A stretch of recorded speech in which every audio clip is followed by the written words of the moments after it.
안녕하십니까. 언제나 소비자 편에서 방송하는 콘스탄트 김의 티스와 함께 돈 버는 아카데미. 이번 시간에는요, 돈 버는 경제, 기축 통화에 대해서 알아보도록 하겠습니다.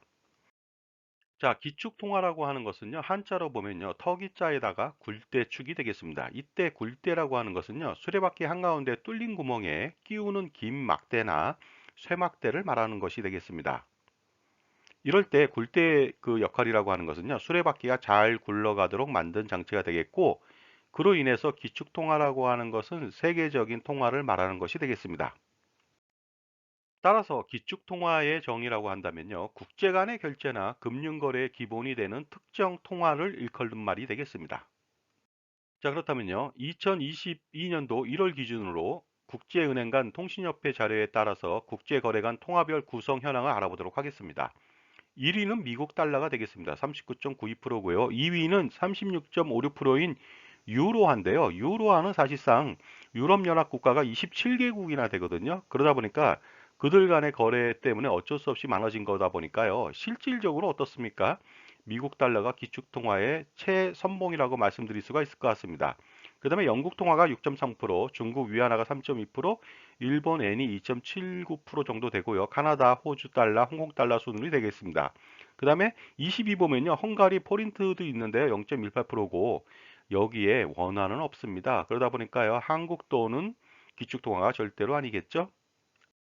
여기서 기축통화라고 하는 것은요. 말한다고 되는 것이 아니고요. 조건이 있습니다. 첫 번째는요. 영향력이 되겠습니다. 해당 국가의 통화가 영향력을 가지려면요. 외교력하고 군사력을 동시에 가져야 됩니다. 두 번째는 경제력이 되겠습니다. 생산과 소비에 있어서 절대적인 우위를 점해야 되겠죠. 그 다음에 안정성도 중요합니다. 물가가 안정되고요. 국가 신용도가 높아야 됩니다. 그래야만 기축통화로서 운영이 되겠죠. 그 다음에 금융업이 발달돼야 됩니다. 첨단 금융시장을 운영하고 있어야 되고요. 다량의 금을 보유하고 있어야 됩니다. 그리고 무엇보다도 결제 수단에 대한 그 여러 나라들의 신뢰와 수요가 폭발적으로 증가돼야만 기축통화가 될 수가 있습니다. 그렇다면 역대 기축통화의 변천을 알아보도록 하겠습니다. 당연히 군사력과 경제력을 동시에 수반해서 세계 1위의 국가가 아닌가 생각합니다.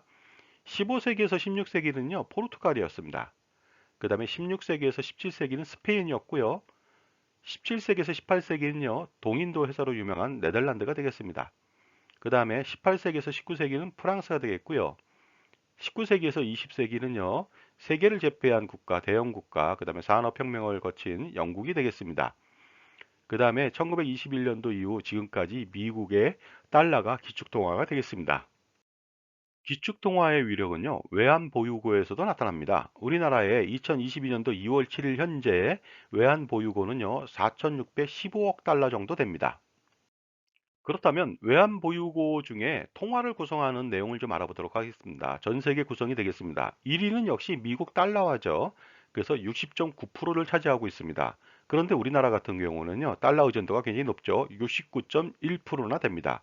그 다음에 유로화, 엔화, 파운드화, 기타 통화가 되겠습니다. 우리나라 같은 경우에는요, 달러화, 유로화, 일본 엔화, 영국 파운드화, 호주 달러화, 캐나다 달러화 등 6개 통화로 구성되어 있습니다.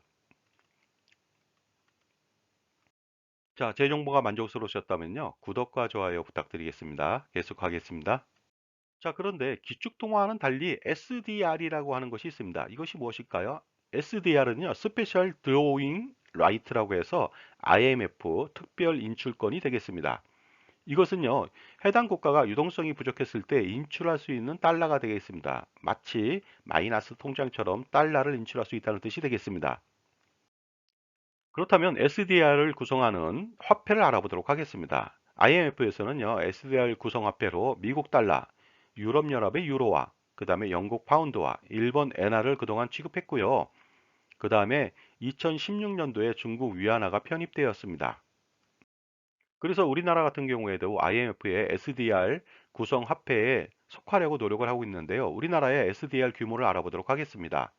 2021년도 11월 기준으로 181.9달러가 되겠습니다. 약 20조 원에 불과합니다. IMF 특별 인출권이라고 하는 SDR이라고 하는 것은요, 기축통화하고는 별개의 문제입니다. 다만 통화 편입 시에 국제적 화폐 위상 가치가 상승할 수는 있습니다. 하지만 기축통화는 절대로 아니죠. 만약에 기축통화가 된다. 그러면요. 한 나라의 경제 위기가 발생했을 때 경제 위기를 쉽게 돌파할 수가 있습니다. 왜냐하면요. 윤전기와 잉크만 있으면 해결합니다. 왜 그럴까요? 바로 돈을 찍어내면 되겠습니다. 그렇다면 기축통화 국가라 하더라도 이렇게 통화를 엄청나게 찍어낸다면은 인플레이션을 유발할 수 있지 않을까요? 꼭 그렇지는 않습니다. 엄청난 이렇게 기축통화를 발행한다 하더라도 전 세계가 흡수를 합니다.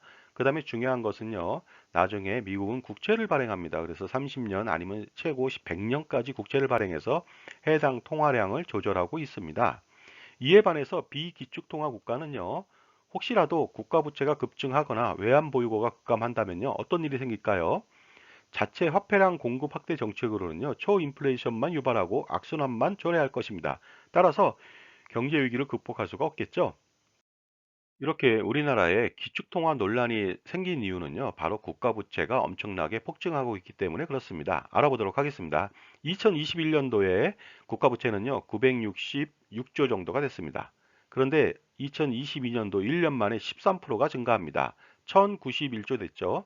그 다음에 다시 또 1년 동안에 12%가 증가합니다. 1217조 정도 됐습니다. 그 다음에 다시 또 1년 뒤에는 1348조 원으로 엄청나게 11%가 증가합니다.